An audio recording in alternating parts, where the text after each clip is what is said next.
For those of you that don't believe in global warming, I came down the same trail about 20 years ago. It's a metre to a metre and a half deep in snow. Now it's got about 20 centimetres on it. And it's smack bang in the middle of the winter. Times are changing, and I think the planet is warming, unfortunately. As long as we can hunt though, to enjoy ourselves, we need to look after it. That's all it is to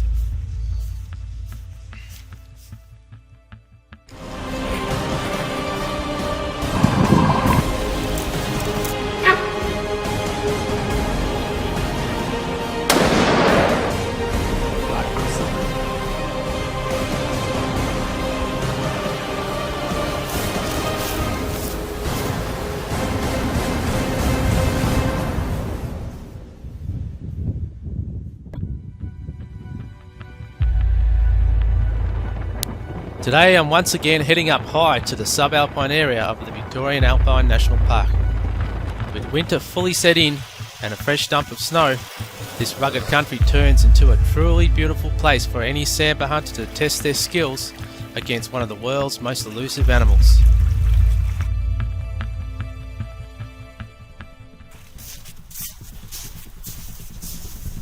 Well, I'm just at the base of the Alpine, the subalpine today. And it's looking, it's been snow on the past 3 days straight, flat out. As you can see, there's snow all over the place. I'm heading out up one of the tracks, hopefully to one of the areas where I've seen deer before come down and feed on the edge of the plain there. With this wind dying off, just after the storm's always a great time to hunt, so get in there and see how we go. With the bow today, it's going to be hard to sneak up to on the edge of the plain. It's sitting at 2 degrees right now, so it's not too bad. The sun's shining, so I've got about 6 k's to get in there, and then I'll walk out tonight in the dark. It's just too nice a day to not be out here. Snow rabbit tracks. It's a snow rabbit for anyone who doesn't know. One of my favourite pastimes is tracking animals in the snow. Identifying the different animal tracks and following them up can be a very rewarding way of hunting. Here's another set of tracks I found. Now these, I'm guessing they're a wombat, but you can see they've got big nails, big claw marks in there. And I've got pretty big hands, so it's a pretty big paw mark. And by the look of it, whatever is using it puts its back foot into its front foot. As you can see, he's come up here and he's gone into the tree, digging around here, getting what he can out of the ground, and he's come out. It almost looks like that's the size of a panther or something, with the claws and everything. If you look at the claws, you can see them in there.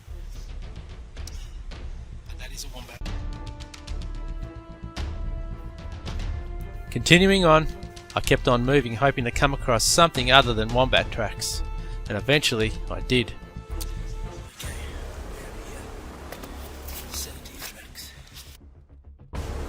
Hard to see, but see the size of that track in there. So he's going up. He's heading through the bush up there.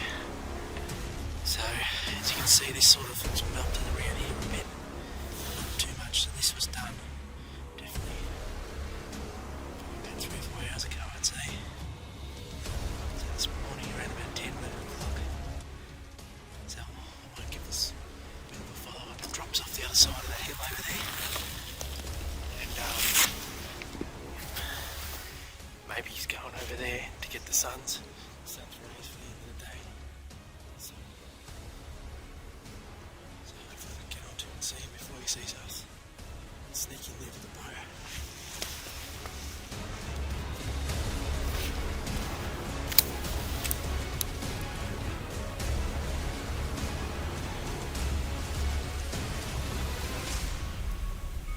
Okay, there's a deer over there, sitting behind the log. I can get up to him close and see if I can sneak up to that tree. Sneak up to it, we'll get a better look at it. See if we can get it on camera. It's behind the log though, so I need to see what it is.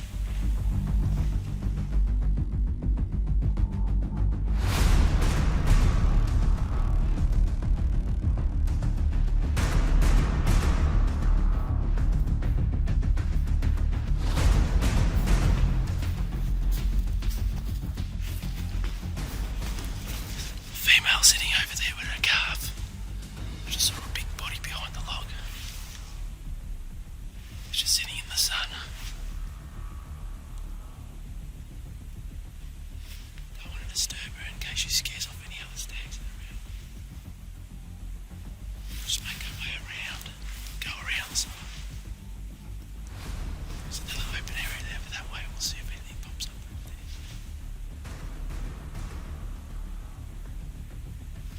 The wind's in her favour though, the wind's blowing down this way from the north, northwest. See? Well, it looks like that animal was actually a female, because further up I caught up with it and it had a little calf next to it. So, just to show you, if you're ever wondering what little baby deer tracks look like, it's quite confusing because they drag their feet, they don't lift their feet up very high, so they're always dragging them on the ground. And that's a very small form, very small, very young. Actually only just born. Really, its footprints are probably not even just over an inch wide. It's a very young animal.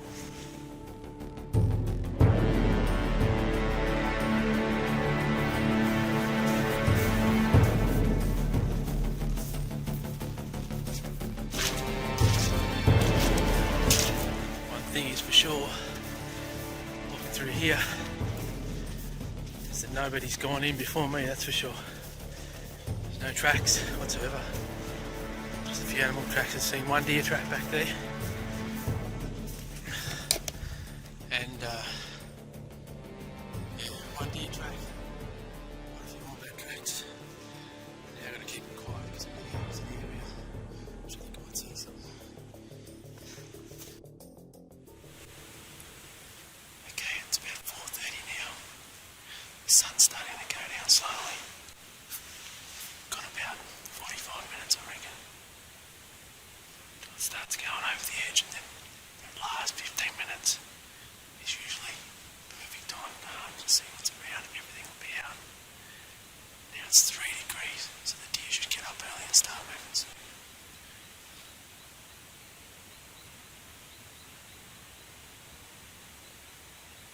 The key at this time of the night is to listen to the birds and see what they're doing, wherever they are, hope they make a noise. It's where the deer are. I'm going to follow this track. Continue along. And until it drops me off the edge a bit further. I see something there. Something about being up here in South Alpine, I just love. There's more deer down the line. But my head tells me to go down there. My heart tells me to come up here. I just love it up here. I just love being here. It doesn't matter what you take it here.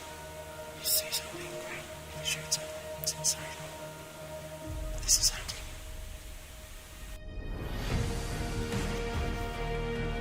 After 4 more kilometres I was near my destination when I came across a really fresh set of tracks. After stopping and listening several times, it was getting dark and I was contemplating whether I should head back when just 35 yards away a small dark object caught my eye.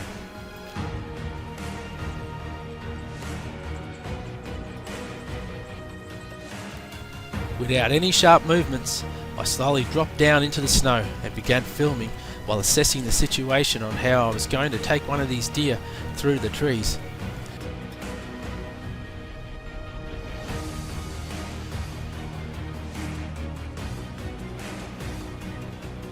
These two hinds and calf, now shaded from the sun, had stood up from their bed to begin browsing on whatever food they could find that was not covered by the snow.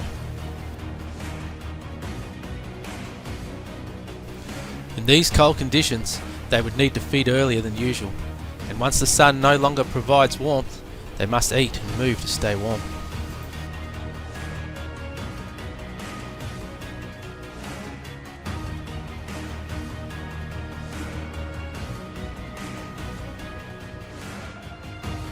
This is where hunting with a gun and a bow are completely different. The bow hunter needs to place the arrow in the right spot, from the right angle, without any obstruction, at the closest distance, and still see the animal before it sees or smells them. This can really test your hunting skills.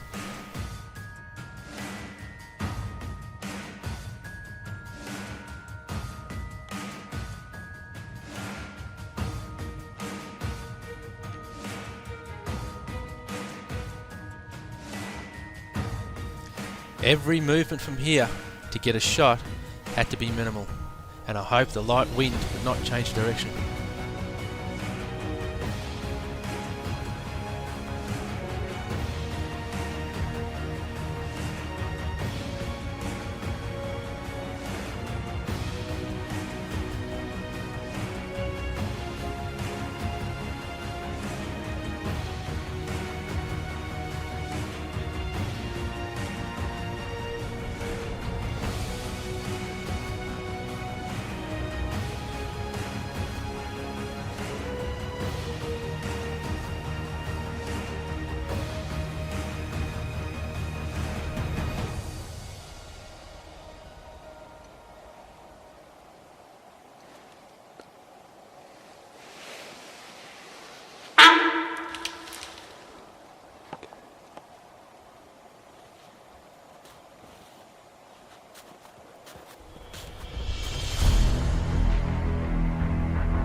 Great.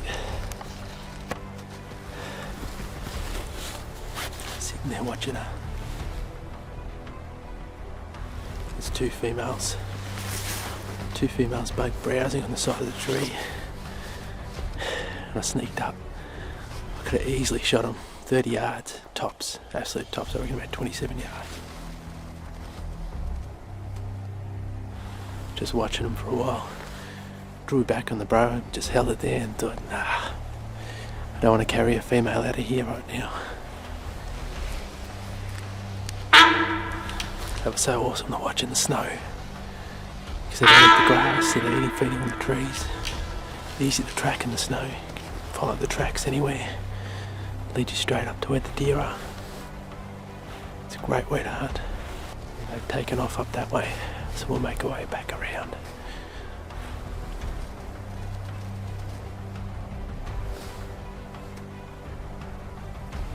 I'd call that a successful hunt. Definitely a successful hunt. Could have easily taken that deer. Easily.